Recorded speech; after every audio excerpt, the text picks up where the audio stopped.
بسم الله الرحمن الرحيم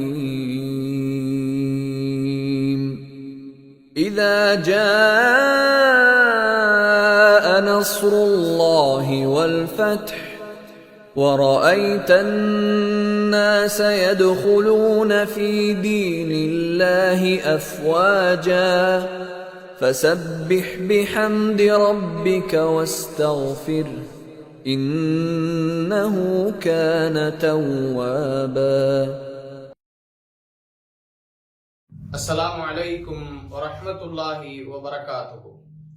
إن الحمد لله نحمده ونستعينه ونستغفره من يهده الله فلا مضل له ومن يضلله فلا هادي له وأشهد أن لا إله إلا الله وحده لا شريك له وأشهد أن محمدا عبده ورسوله أما بعد فإن أصدق الحديث كتاب الله وأحسن الهدي هدي محمد صلى الله عليه وسلم وشر الأمور محدثاتها وكل محدثة بدعة وكل بدعة ضلالة وكل ضلالة في النار.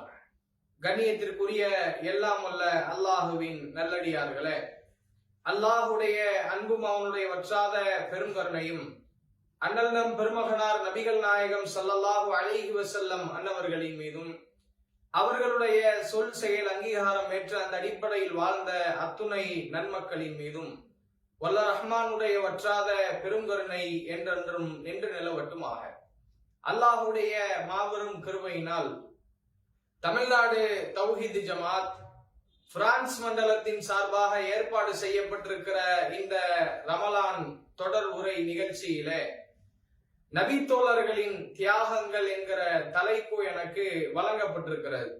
இந்த தலைப்பிற்குள்ளே செல்லுவதற்கு முன்பாக நபித்தோழர்களை பற்றியான அடிப்படையான ஒரு சில விஷயங்களை, அவர்களை பற்றியான ஒரு அறிமுகத்தை இஸ்லாமிய சமூக மக்களாகிய நாம் அறிந்து கொள்வதற்கு கடமைப்பட்டிருக்கிறோம்.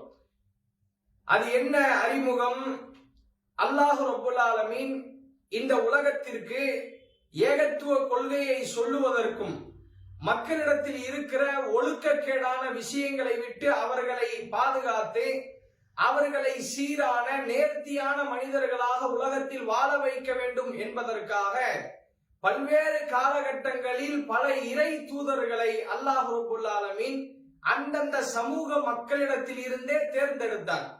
அந்த சமூக மக்கள் அல்லாஹுவை மறுத்து அல்லாஹுவை அன்றி சர்வ சாதாரணமான சிலைகளை அவர்கள் வழிபடக்கூடியவர்களாக இருப்பார்கள். சாதாரண மனிதர்களை வழிபடக்கூடியவர்களாக இருப்பார்கள். கால்நடைகளை வழிபடக்கூடியவர்களாக இருப்பார்கள். இப்படி மக்கள் ஏகத்துவ கொள்கைக்கு மாறு செய்யக்கூடியவர்களாக இருக்கும் பொழுது அல்லாஹ் ரப்புல் ஆலமீன் அந்த காலகட்டத்தில் அவர்களோடு வாழக்கூடிய மனிதர்களில் ஒருவரை தேர்வு செய்து அந்த மனிதருக்கு இறை தூதர் என்கிற பட்டத்தையும் கொடுத்து அல்லாஹ் ரப்புல் ஆலமீன் அந்த சமூக மக்களை சீர்திருத்துவதற்காக வேண்டி ஒரு இறை தூதரை தேர்வு செய்கிறார். அப்படி இறை தூதராக தேர்வு செய்யப்படுகிற ஒவ்வொரு காலகட்டத்திலேயும் அந்த இறை தூதர் அந்த சமூக மக்களிடத்திலே போவார். போய் ஏகத்துவ கொள்கையை சொல்லுவார். சிலையை வழிபட்டு கொண்டிருக்கிற அந்த சமூக மக்களிடத்துல போய், நீங்கள் சிலையை வழிபடாதீர்கள், அல்லாஹுவை மட்டும் வணங்கி வழிபடுங்கள், அவனுக்கு இணையாக எதையும் ஆக்காதீர்கள் என்ற ஏகத்துவ கொள்கையை இவர் எடுத்து சொல்லும் போது ஒவ்வொரு இறை தூதர்களுமே சொல்லிலடங்கா துன்பங்களுக்கு ஆளாக்கப்பட்டார்கள். கடும் சொற்களால் அவர்கள் வசைபாடப்பட்டார்கள். ஊரை விட்டு விரட்டி அடிக்கப்பட்டார்கள். சின்னஞ்சிறு சிறுவர்களால் கல்லெறிந்து அல்லாஹுடைய தூதரவர்கள் துன்பப்பட்டது போன்றே அவர்களுக்கு முன் வாழ்ந்த எத்தனையோ இறை தூதர்கள் தான் சார்ந்த சமூக மக்களாலேயே இந்த ஏகத்துவ கொள்கையை சொல்லிய ஒரே காரணத்திற்காக கடுமையான முறையிலே அவர்கள் என்ன செய்யப்பட்டார்கள்? வதை செய்யப்பட்டார்கள். எந்த அளவிற்கு என்று சொன்னால், அல்லாஹ் ரப்புல் ஆலமீன் திருமறை குர்ஆனிலே ஒரு இடத்திலே சொல்கிறான், நபித்தோழர்களோடு அந்த நபிமார்கள் இறை தூதர்கள் ஏகத்துவ கொள்கையை இந்த மக்களுக்கு சொன்னார் என்கிற ஒரே காரணத்திற்காக வேண்டி அல்லாஹ்வுடைய தூதர்களை அநியாயக்காரர்கள் கொலை செய்தார்கள் என்றெல்லாம் அல்லாஹ் திருமறை குர்ஆனில் சொல்கிறார். இப்படி ஏகத்துவ கொள்கையை இறை தூதர்கள் அந்த சமூக மக்களுக்கு எடுத்து சொல்லும் போது பல இறை தூதர்கள் கொலை செய்யப்பட்டே இருக்கிறார்கள். அப்ப அந்த அளவிற்கு இறை தூதர்கள் கடுமையான சோதனைகளுக்கு உள்ளாக்கப்படும் பொழுது உலகத்தில் அவர்களுக்கு உதவி செய்யக்கூடிய சப்போர்ட்டாக ஒரு சில மனிதர்கள் அவர்களுக்கு தேவைப்பட்டார்கள். கூட்டம் தேவைப்பட்டது. ஒரு தனி மனிதனாக ஏகத்துவ கொள்கையை சொல்லுவதை விட ஒரு கூட்டமாக இணைந்து ஒரு கொள்கையை மக்களுக்கு சொல்லும் போது அது மிகப்பெரிய தாக்கத்தை ஏற்படுத்தும் என்கிற அடிப்படையில் எல்லா இறை தூதர்களும் தான் ஏகத்துவ கொள்கையை சொல்லும் போது அந்த சமூக மக்களிடத்திலிருந்து மிகப்பெரிய ஆதரவை எதிர்பார்த்தார்கள். மக்கள் இந்த கொள்கையை ஏத்துக்கணும், இந்த கொள்கையின் பக்கம் அவர்கள் வர வேண்டும் என்று சொல்லி அவர்கள் மக்களுடைய ஆதரவை எதிர்பார்த்தார்கள். அப்படி எதிர்பார்க்கும் பொழுது ஏகத்துவ கொள்கையை ஏற்றுக்கொண்டு ஒரு சிலர் வருகிறார்களா இல்லையா? இப்படியானவர்கள் அல்லாஹ்விற்கும் அல்லாஹ்வுடைய தூதரவர்களுக்கும் அவர்கள் சொல்லுகிற அந்த கொள்கைக்கும் உதவக்கூடியவர்களாக என்ன செய்கிறார்கள்? மாறுகிறார்கள். அதை திருமறையினுடைய பல இடங்களில் பல இறை தூதர்களுடைய வரலாறுகளின் மூலமாக அல்லாஹ் என்ன செய்கிறார்? சொல்லுகிறார். உதாரணமாக சொல்லுவதாக இருந்தால் நபி ஈசா அலைஹிஸ்ஸலாம் அவர்களுடைய வரலாற்றை நாம் படித்து பார்க்கிறோம். திருமறை குர்ஆனில் அல்லாஹ் ரப்பல் ஆலமீன் ஈசா அலைஹிஸ்ஸலாம் அவர்களுடைய வரலாற்றை நமக்கு என்ன செய்கிறார்? சொல்லுகிறார். அப்படி சொல்லும் போது ஈசா அலைஹிஸ்ஸலாம் அவர்கள் தன்னுடைய சமூக மக்களிடத்திலே வந்து அவர் ஏகத்துவ கொள்கையை சொன்னார். நான் அல்லாஹ்வுடைய தூதர் என்று சொன்னார். அல்லாஹ்வை மட்டுமே நீங்கள் வணங்கி வழிபட வேண்டும் என்கிற ஏகத்துவ கொள்கையை வைக்கும் போது அந்த சமூக மக்களிடத்திலிருந்து கடுமையான எதிர்ப்பு வருகிறது. இன்னைக்கு நாம நம்முடைய ஊர்ல தௌஹீதை எடுத்து சொல்லும் போது ஆரம்ப காலகட்டங்கள்ல எவ்வளவு கஷ்டப்பட்டோம். விரலாட்ட முடியாது. பள்ளிவாசலில் உட்கார்ந்து ஜமாத்து தொழுகைகள்ல நபியுடைய அடிப்படையில் தொழுவதற்கு தடை விதிக்கப்பட்டமா இல்லையா? பல சகோதரர்களுடைய விரல்கள் உடைக்கப்பட்டது. ஹவுஸ்ல தூக்கி போடப்பட்டார்கள். ஊர் நீக்கம் செய்யப்பட்டார்கள். பல பள்ளிவாசல்களில் பூட்டி வைக்கப்பட்டு அடிக்கப்பட்டார்கள். அப்ப இது மாதிரியான சோதனைகளை நபிமார்கள் என்ன செய்தார்கள்? சந்தித்தார்கள். அப்படியான சோதனைகளை நபி ஈசா அலைஹிஸ்ஸலாம் அவர்களும் சந்தித்தார்கள். ஏகத்துவ கொள்கையை சொல்லும் போது கடுமையான எதிர்ப்பு வருகிறது. அப்படி எதிர்ப்பு வருகிற நிலையை பற்றி அல்லாஹ் ரப்பல் ஆலமீன் சொல்லுகிறான். நபி தோழர்களுக்கு அதை பாடமாக எடுக்கிறான். எப்படி? யா அய்யுஹல்லதீன ஆமனு, நம்பிக்கை கொண்ட இறை விசுவாசிகளே, கூனு அன்சாருல்லாஹ், நீங்கள் அல்லாஹ்விற்கு உதவி செய்யக்கூடியவர்களாக மாறிவிடுங்கள். இந்த வசனம் யாரை குறித்து சொல்லப்படுகிறது? நபி இப்ராஹிம் அலைஹிஸ்ஸலாம் அவர்கள் தன்னுடைய சமூக மக்களுக்கு சொன்னார், மன் அன்சாரி இலல்லாஹ், அல்லாஹ்வுக்காக உதவி செய்யக்கூடியவர்கள், என் பக்கம் நிற்கக்கூடியவர்கள் உங்களில் யார் இருக்கிறீர்கள் என்று ஈசா அலைஹிஸ்ஸலாம் அவர்கள் அந்த சமூக மக்களிடத்தில் எதிர்ப்பு கிளம்பும் பொழுது எப்படி தனக்கு ஆதரவாக மக்களை திரட்டினாரோ, அல்லாஹ்வுக்காக உதவுங்க, அல்லாஹ்வை ஏத்துக்கங்கன்னு சொல்லும் போது நஹ்னு அன்சாரி இலல்லாஹ் காலல் ஹவாரியூன, ஈசா அலைஹிஸ்ஸலாம் அவர்களுடைய சமூகத்தில் வாழ்ந்த ஹவாரியின்கள் சொன்னார்கள், நஹ்னு அன்சாருல்லாஹ், நாங்கள் அல்லாஹ்விற்கு உதவி செய்யக்கூடியவர்கள் என்று இந்த கொள்கையை ஏற்றுக்கொண்டு வந்து ஈசா அலைஹிஸ்ஸலாம் அவர்களுக்கும் அவர்களுடைய அந்த கொள்கைக்கும் உறுதுணையாக அவர்கள் எப்படி நின்றார்களோ, உதவினார்களோ, அது போன்று நபித்தோழர்களை பார்த்து அல்லாஹ் சொல்கிறான், யா அய்யுஹல்லதீன ஆமனு, இறை நம்பிக்கை கொண்ட இறை விசுவாசிகளே, கூனு அன்சாருல்லாஹ், நீங்களும் இந்த ஹவாரியின்களை போன்று உங்களுடைய தூதருக்கு உதவக்கூடியவர்களாக, இந்த கொள்கையை எடுத்து சொல்லக்கூடியவர்களாக, அப்படி எடுத்து சொல்லும் போது வரக்கூடிய சோதனைகளுக்காக வேண்டி அதை எதிர்த்து களமாடக்கூடியவர்களாக நீங்கள் மாறிவிடுங்கள் என்று அல்லாஹ் திருமறையில் சொல்கிறானே. அந்த அடிப்படையில தான் ரசூலுல்லாஹி ஸல்லல்லாஹு அலைஹி வஸல்லம் அவர்களும் இறை தூதராக தேர்வு செய்யப்பட்டு இந்த சமூக மக்களுக்கு ஏகத்துவ கொள்கையை சொல்லும் போது கடுமையான சோதனைகளுக்கு ஆட்பட்டார்கள். ஈசா அலைஹிஸ்ஸலாம் அவர்கள் எப்படி கடுமையான சோதனைகள்ல ஆட்படும் பொழுது தன்னுடைய சமூக மக்களுடைய ஆதரவை அவர்கள் கேட்டார்களோ, அதே அடிப்படையில் ரசூலுல்லாவும் ஏகத்துவ கொள்கையை மக்களுக்கு சொல்லும் போது சிலையை வணங்காதீங்க, கல்லு மண்ணை வணங்காதீங்க, அல்லாஹ்வை மட்டும் வணங்குங்க என்று சொல்லும் போது எதிர்ப்புகள் வருகிறது, கடுமையாக சோதிக்கப்படுறாங்க.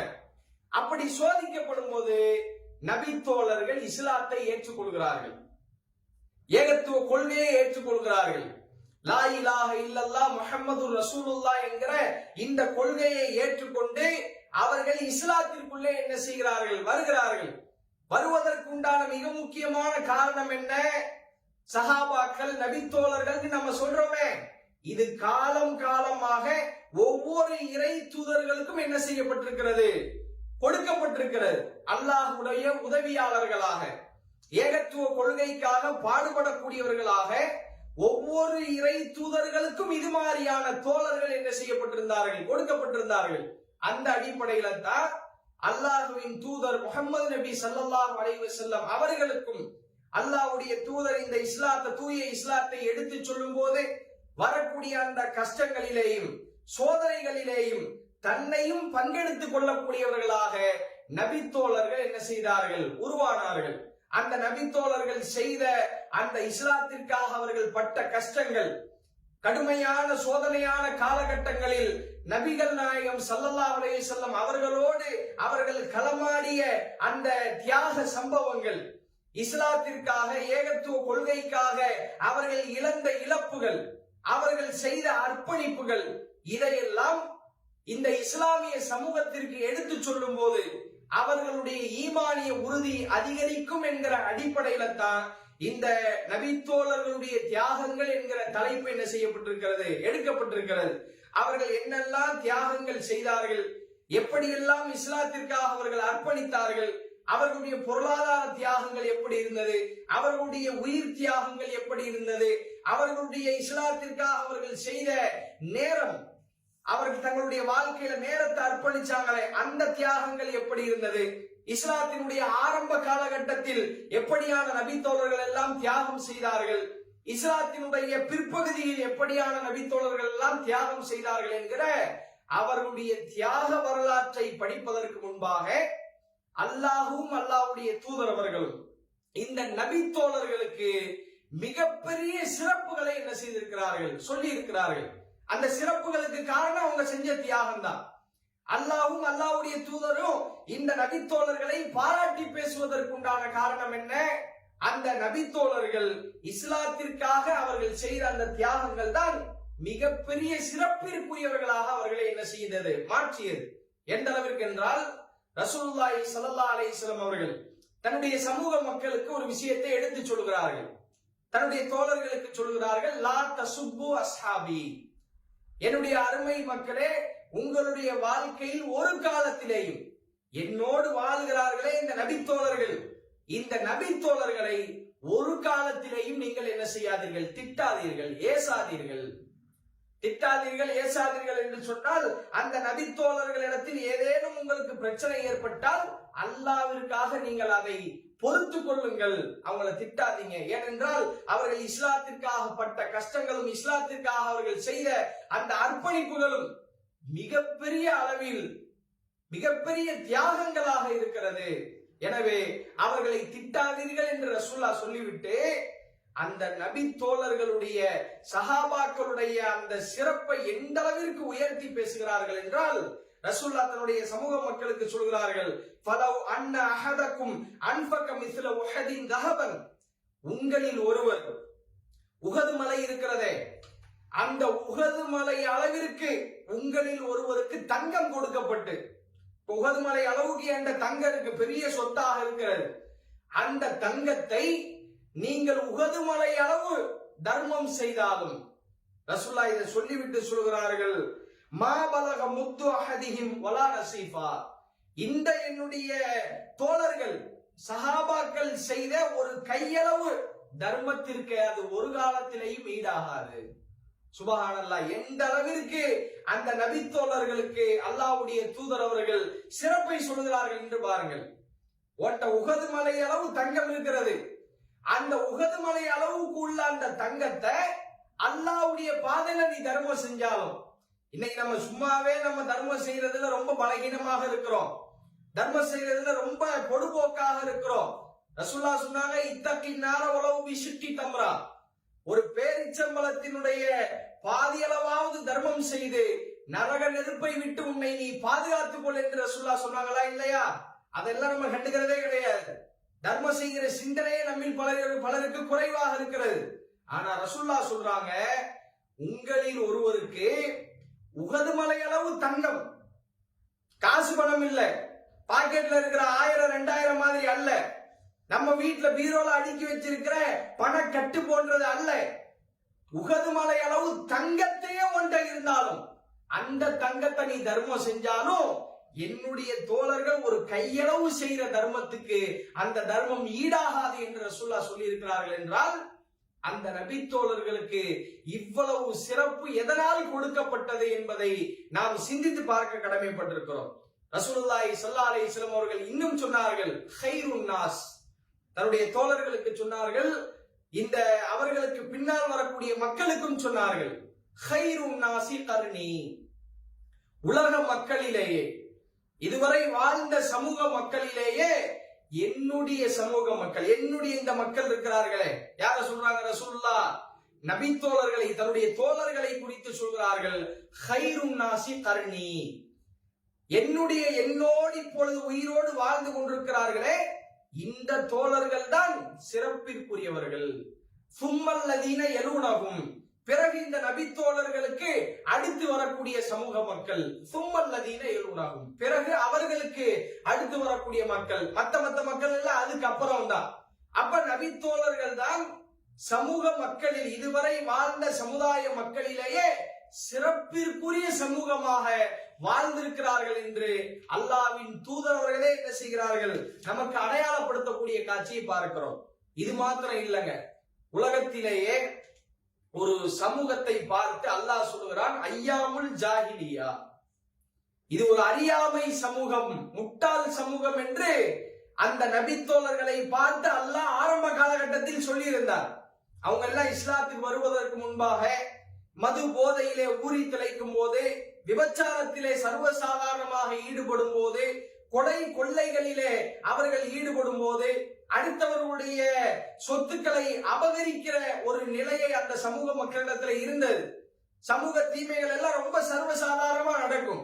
அப்படியான காலகட்டத்தில் அல்லாஹ் சொன்னான், ஐயாமுல் ஜாஹிலியா, இவர்களுக்கு அறிவில்லை, அறியாமை சமூகம் என்று சொன்னான்.